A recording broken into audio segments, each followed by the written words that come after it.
Votre invité ce matin, Sonia Mabrouk, est éditorialiste chez nos confrères du Point. Bienvenue ce matin sur Europe 1 et bonjour François-Olivier Gisbert. Bonjour. Et avant de parler de la belle époque en France, on va aller prendre la direction des États-Unis. Donald Trump dénonce des incidents techniques dans certains bureaux de vote et se félicite des premiers résultats en faveur des Républicains. Ce serait une courte victoire. On va attendre les résultats définitifs. Est-ce que Trump fait du Trump tout simplement ? Oui, et je suis pas sûr que les résultats soient très bons pour lui. C'est-à-dire, je crois que c'est un bon résultat pour le Parti républicain. Je pense qu'il y a quand même des bonnes chances que le Parti républicain reprenne le pouvoir la prochaine présidentielle. Et ça prépare bien le terrain parce qu'en fait, ce n'est pas une victoire de Trump. Parce que vous regardez bien de près. Alors, on a encore beaucoup de résultats partiels, mais si, comme on peut le penser, les candidats trumpistes, bon, apparemment la Pennsylvanie s'est perdue, Mehmet Oz, le candidat de Trump, est battu et assez largement.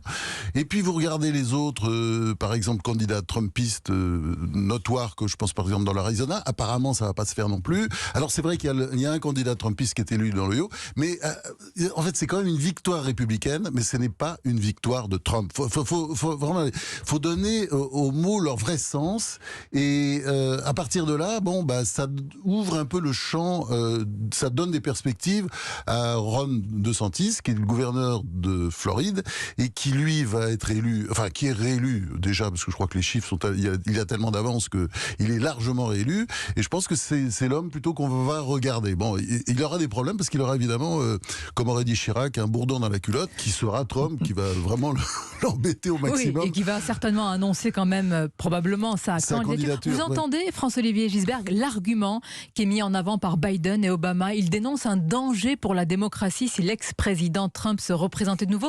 Est-ce que selon vous, cet argument, il est, entendable par une partie des Américains ? Non, je pense pas. Et je pense aussi qu'il y a une part de délire dans une partie de l'électorat américain chez les républicains, qui pense que les élections sont truquées, sont faussées. Mais je pense aussi qu'aux États-Unis, il devrait y avoir une réflexion sur la façon comment on fait les élections. C'est-à-dire le fait qu'on puisse se présenter pour voter sans carte d'identité. Il y a quand même un léger problème là. Je pense il y a beaucoup de choses à revoir. Mais ça, c'est le problème de l'Amérique. Vous savez, les Français, on comprend jamais rien à l'Amérique parce qu'on croit que c'est un État jacobin comme nous. Non, c'est chaque État a ses particularités. Il y a quand même des systèmes de vote très particuliers. Par exemple, en Géorgie, où on vote, il y a 2 tours, quoi. Bon, c'est le seul coin où il y a 2 tours, et puis chacun a ses petites particularités, mais je pense qu'il y a une réflexion de fond à avoir sur, quand on vote, il faut quand même montrer ses papiers. Est-ce que pour comprendre cette Amérique-là, il faut lire, dans le journal du dimanche, c'était le cas, l'écrivain Douglas Kennedy. Alors lui, il redoute que la présidence de Biden finisse comme l'Allemagne dans les années 30. Il parle de la tragique destinée de l'Amérique moderne. Bon, il est lucide ou il est apocalyptique ? Je pense qu'il est assez lucide, je vais vous dire, parce que l'Amérique a peur.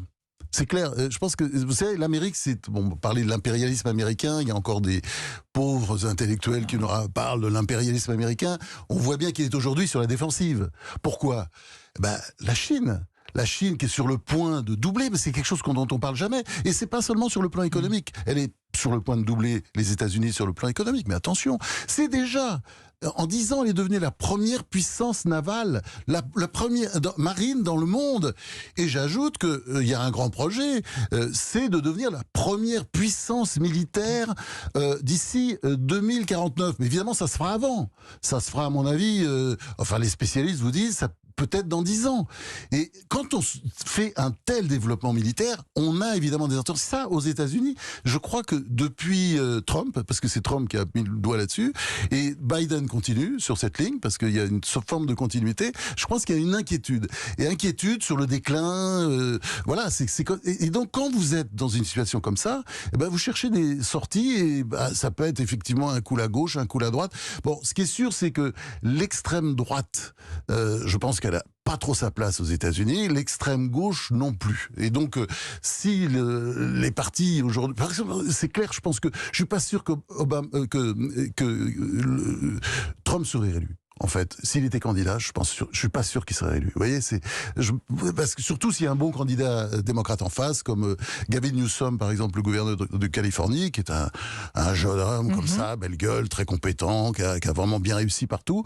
Je pense qu'il serait battu. En tout cas, ce n'est plus la belle époque non plus aux États-Unis à vous entendre, Franz-Olivier Gisberg. Et là, on revient en France.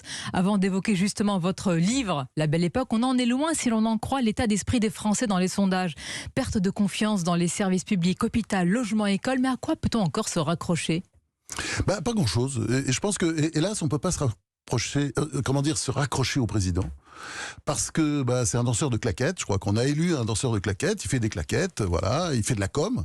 Bon, c'est un peu méchant ce que je dis, mais c'est la vérité. C'est-à-dire, comment est-ce qu'on peut faire confiance à quelqu'un qui a un ministre de l'Éducation nationale qui s'appelle Blanquer dans un premier mandat et qui a un autre ministre de l'Éducation nationale, Pam Ndiaye, dans le deuxième. Il y a quelque chose qui nous échappe. Tout ça n'a absolument aucune cohérence. Et c'est pas du en même temps, c'est du n'importe quoi. Vous voyez, et à ce point, danseur de claquettes, l'expression va vous être reprochée, Franz-Olivier. Oui, mais j'ai le droit de le dire. Évidemment. Non, parce qu'il y a beaucoup de choses qu'on n'a pas le droit de dire en France. Vous voyez, il y a des espèces de censure comme ça.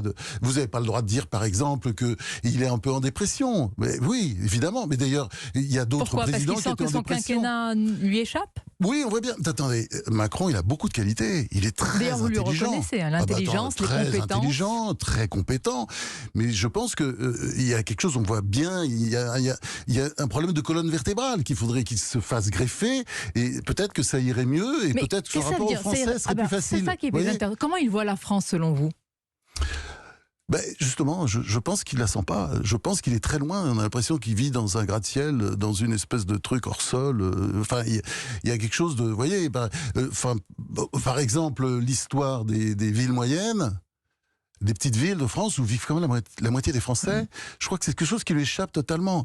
Et vous savez, la désindustrialisation qui a frappé la France, on a perdu quand même, en 2 décennies, on a perdu 2,5 millions d'emplois. On est aujourd'hui le pays le plus désindustrialisé de l'Europe avec la Grèce. Faut jamais oublier ça, c'est horrible. Il y a quelques jours à votre place, le géographe Christophe Guilluy, auteur du livre Les Dépossédés, alertait justement sur une dépossession culturelle, pas seulement économique et politique, ressentie par une grande partie des Français que vous décrivez. Une possession, selon lui, qui n'est pas appréhendée par Emmanuel Macron et une partie des élites. Ça leur échappe complètement. Vous partagez ce diagnostic ? Moi, je trouve que c'est quelqu'un tout ce qu'il a écrit sur la France périphérique, de toute façon, c'était annonciateur de ce qui s'est passé avec les Gilets jaunes. Les Gilets jaunes sont toujours là. Ils ont toujours les mêmes problèmes. Ils cavalent partout. Ils font 120 km aller-retour ou parfois encore davantage pour aller bosser et gagner pas grand-chose.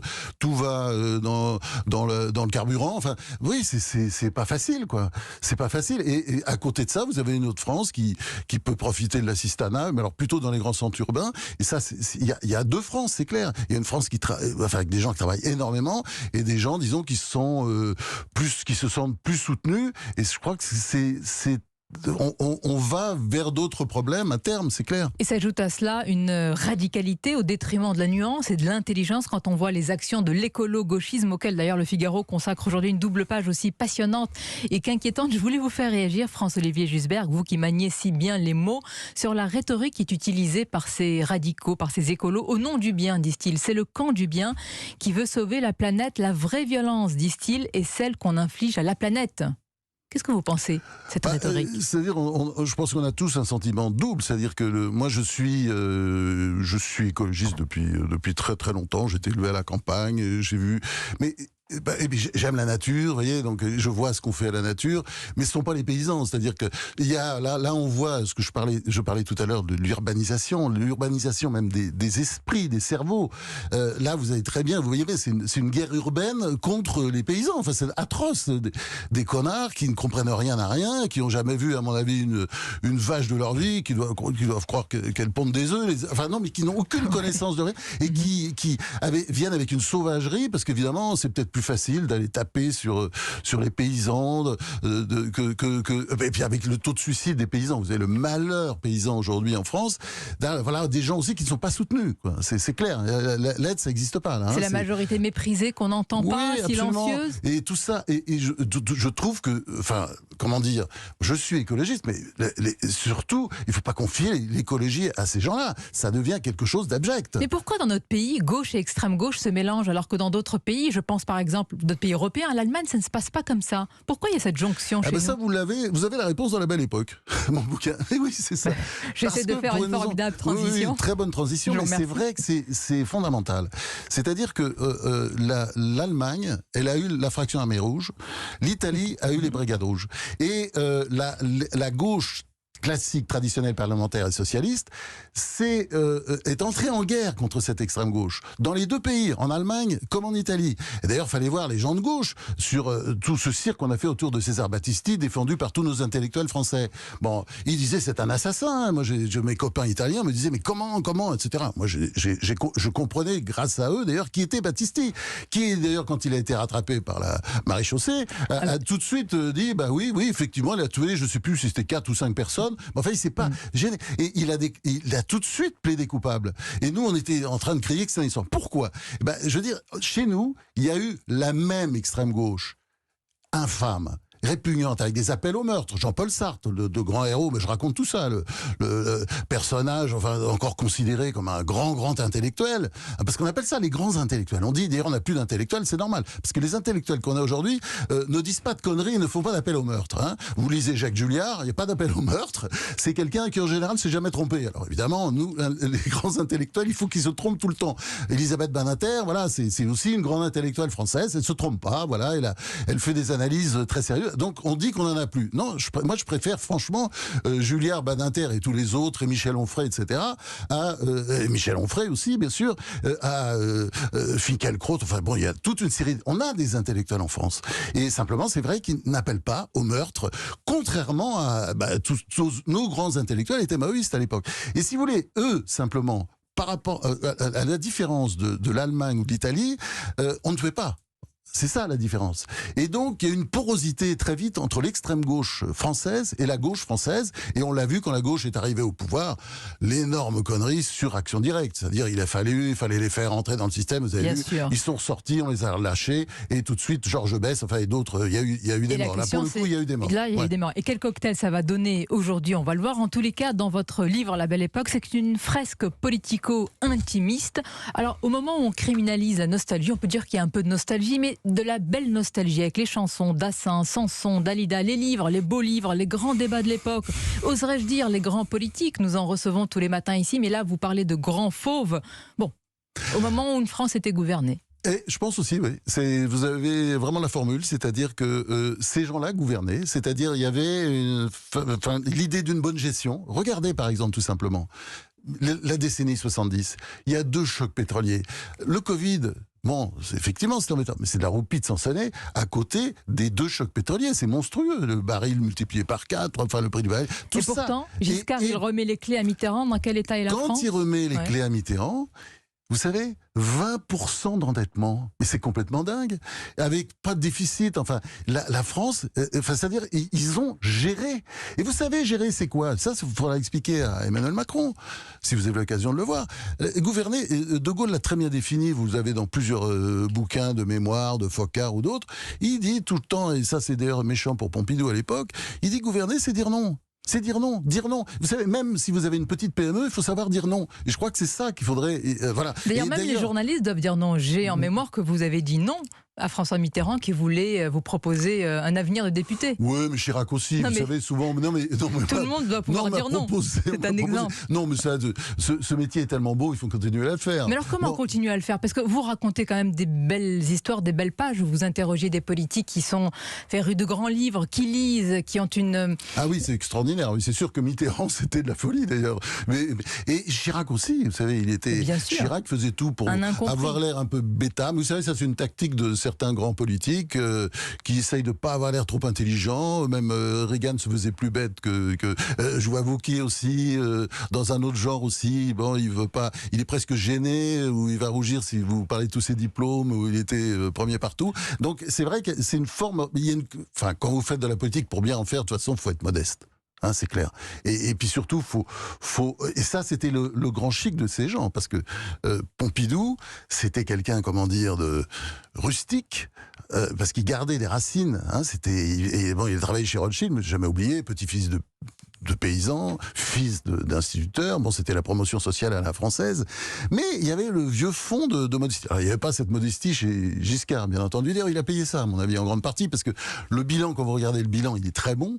Hein, bon, mais c'est vrai que le personnage avait de tels défauts et ils sont apparus pendant son septennat, et il a payé pour ça, notamment le fait de ne pas répondre sur l'affaire des diamants. C'était absolument des défauts, grotesque. mais des grands fauves que vous rencontriez, vous, Catherine Ney, on peut les citer, Michel Cotta, Charles Villeneuve, évidemment, toutes nos grandes signatures ici sur Europe 1. Et vous l'aurez compris, cher Dimitri, on pourrait continuer l'interview comme ça, parce que le livre est vraiment passionnant. Bon, passionnant. Évidemment, vous allez me résumer comme ça, avec c'était le bon temps, hein, c'était le bon temps. Mais la belle époque, c'était bien la belle époque, et évidemment avec tous les problèmes d'aujourd'hui qui étaient en train d'apparaître. Je crois que c'est ce qu'on voit dans le livre aussi. Ouais, et qui a un succès extrêmement mérité. La belle époque, tome 2, chez Gallimard. Ça intéresse les gens, cette époque. Et Vous la voyez, suite va venir. je ne suis pas le seul à être nostalgique. Année insouciante, bourgeoise et révolutionnaire, dites-vous.